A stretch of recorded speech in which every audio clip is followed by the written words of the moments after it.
Hi YouTube. Hi guys. I originally didn't want to do this video, and I didn't want to really document this car that I'm actually going to bring to the channel for the first time. I've had this car for the past 17 years. It's my pride and joy. I've had it. It's the first car I've ever owned. Second car I've ever owned here in Malaysia personally. The first car I've ever owned was a Triumph TR4, and this is the second car I've ever owned. It's something that represents me, and I really connect with that car a lot, and I built it up to a stage where I'm absolutely happy with where it is, and I don't feel like spending any more money or building it any further unless I go to a sequential gearbox, and that's the ultimate and the last thing that I probably will and can do with this car to fulfill my every fantasy and my dream. But not to go any further than that, what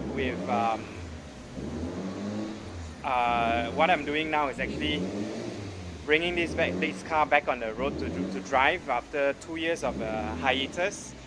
2 years plus. I've not used this car for the past 2 years plus because of COVID and the pandemic and the lockdowns, etc. And I originally just wanted to do a full oil service and fluid replacement on this car. Change engine oil, change transmission oil, replace coolant,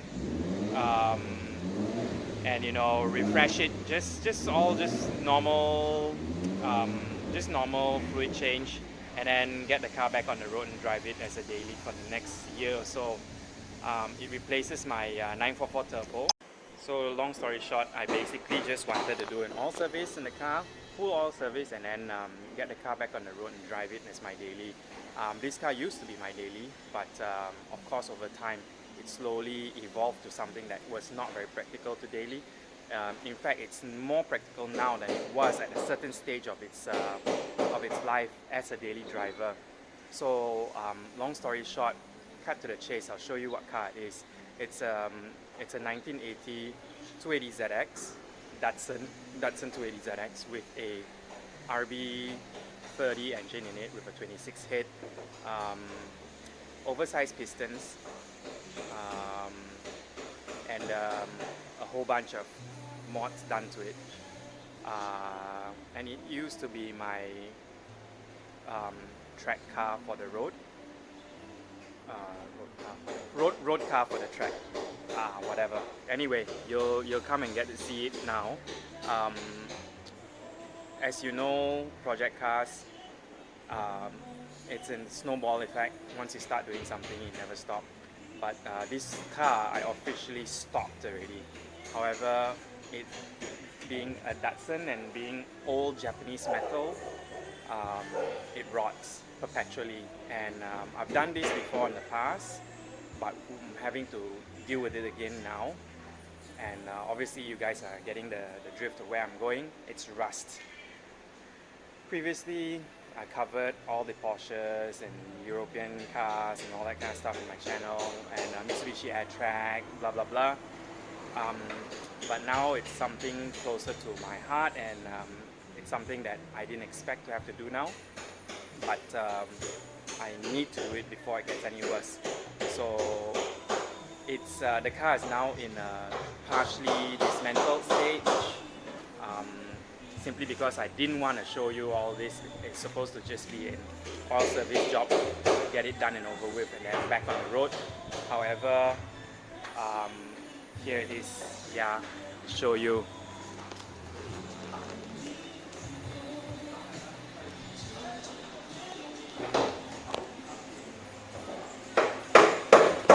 Everything on this car is modular. I can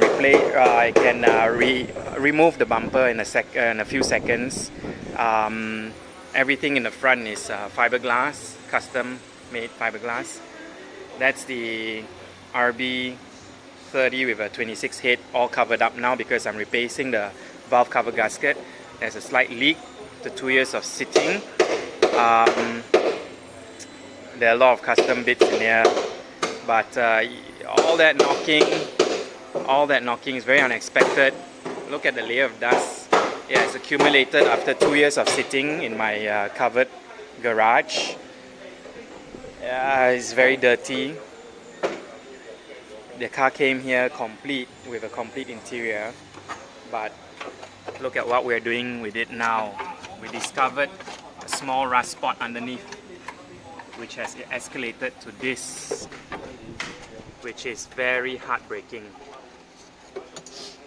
Oh my goodness, heartbreaking to say the least.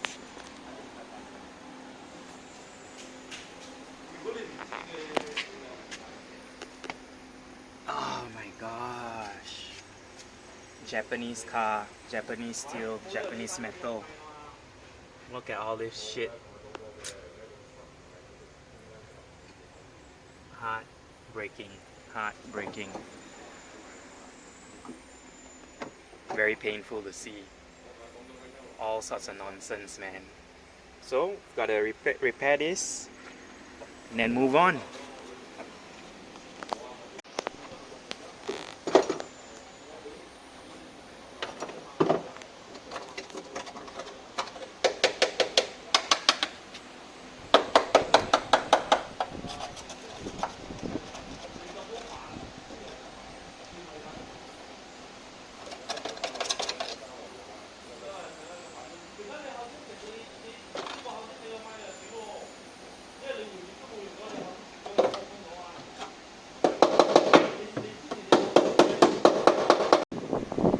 So here are the views of the hole on the body of my car from the bottom.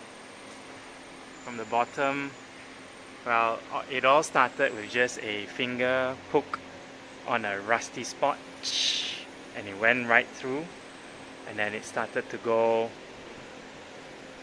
all sorts of ways. Let me show you the other side. Yeah, I just started hooking stuff like this, and then as my finger went through, we decided that we have to cut huge holes like this. Oh my gosh! That escalated quickly. Literally escalated very quickly. And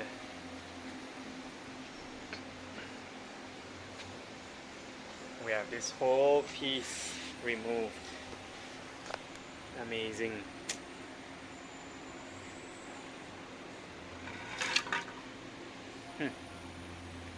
Japanese metal. To be continued.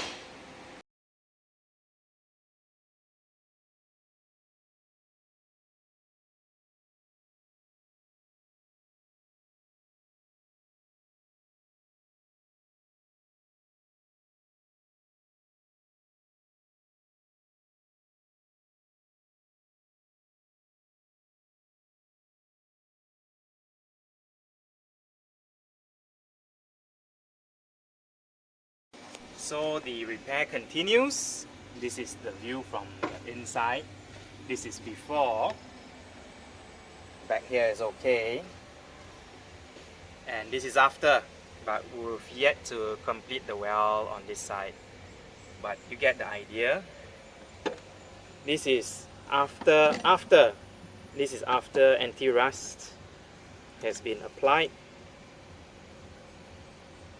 I don't know why there are bowls in here. I guess these are all water catchment areas for the car. Originally, this has also got the bowl under here, a water catchment area, but I've decided to go totally flat. I will go likewise totally flat on this because there's no more water coming into the car. I used to have water coming out from the aircon condenser, which is back here. That hose used to be broken, and then water would drip on both sides, and I guess that's what has caused wetness and dampness on both sides of this floorboard, which has caused this rust to happen. which is very, very disheartening.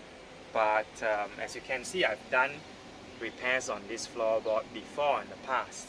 This is all my handiwork. Yep. I'm not proud to say it is, but it is. It is what it is lah. I did it a long time ago when I was doing the rear axle on this car, and at that time those were the only small rust patches along the floorboard. But it's been over 10 years since I had repaired it, and so now this has transpired. The old piece is over here. This is what you would see from underneath. This is what you see from on top. This used to be here. Yep, that's how it used to look. Now it's been removed. And we're going to continue welding, repairing this terrible spot. Sad, but it's something that has got to be done. This is where I first started. This is where I poked my finger right through into the body. This is where I started, from underneath the car, and this is where I discovered there was a lot of rust.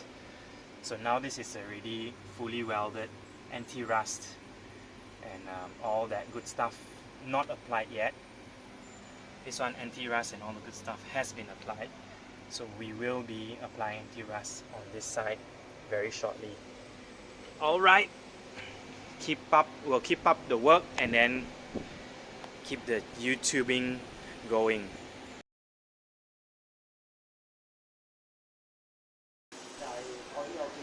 Okay, this is the end result of the passenger side floorboard being recovered all the way to the front. Unfortunately, it's very bright, but you'll see it here. And this is the driver's side. Being in Malaysia, we're right-hand drive. Similarly, a similar size cutout to the passenger side, and we will be, yep, that's the inside of my car. Alright, we will be sealing this up, and that has been sealed up. We'll be sealing this up very soon. So once that's done, the car can get back down on the ground. Underbelly of it, of the beast. All my fuel lines. N10. GTR 34 carbon rear diffuser.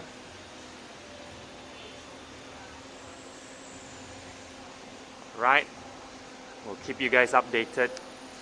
Till then, good morning guys. Okay, so this is the welding process of what you saw from underneath, and this is the top now. We're in the car. It's halfway welded. It will be thoroughly and fully welded by the end of today, weighing everything down. Then we will also re-weld my old handiwork from 10 or 12 years ago. Here as well, I just actually spot weld, but we need to weld the whole thing proper like this. This is previously it was black, and now it's been resprayed silver. So this is the after result. This is work in progress. Eventually it will turn out this way, which is how we would like it. Hopefully, yeah, hopefully it'll be waterproof and will not re-rust. Can't wait to get this car back on the road and driving it again. It'll be soon. All my stuff is all over the place. What a mess, what a mess, but it's gonna be a quick fix. It's the interior of my car.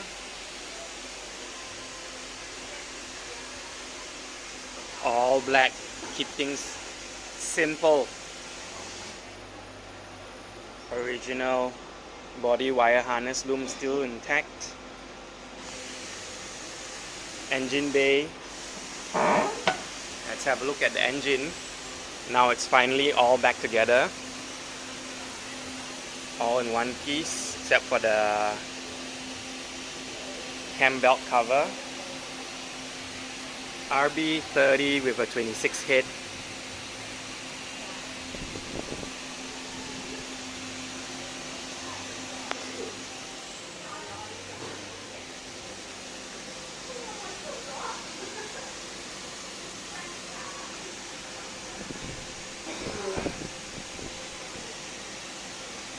Alright. Looks nice and fresh. Resprayed cam cover.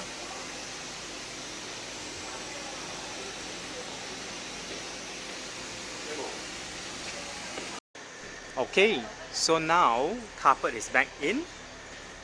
Floor is all done. Just replacing the battery. Battery is placed back here. There's a battery. I'll show you on the other side. There's a battery bracket that is here, that sits here. This is where I place my battery, behind the center console. That's the bracket over here. It mounts to a bracket that is nicely placed there. That's my ECU.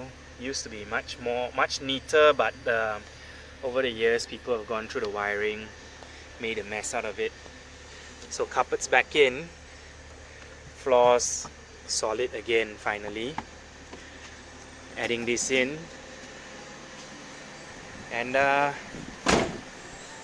engine is ready to go, rock and roll. Everything back in one piece, looks good. Let's see underneath the car. The floor no longer has a square hole. It's been nicely patched up and replaced. This is the after effect of it. Let's see the other side.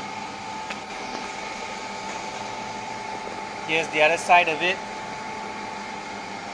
Nicely done.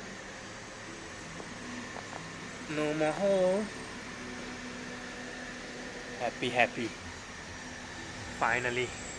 All sorted. Now just waiting for the fuel filter. A brand new fuel filter to replace the current one, and the battery that will be installed. Let me take a video of the battery for you, just so you know how small and light it is. Yeah. Alright, so this is the battery that I'm using in the car. Hopefully it's good enough. This is the box that came with it. It's for motorsport recreational craft, but I'm going to use it for my car. That's the model number. Yeah, I hope this is good. Alright, thanks for watching, guys. This is my old battery. It's a Deca ETX 220cca. Spec wise is the same, weight wise the same.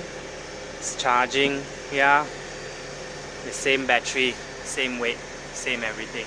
Alright, let's hope it works.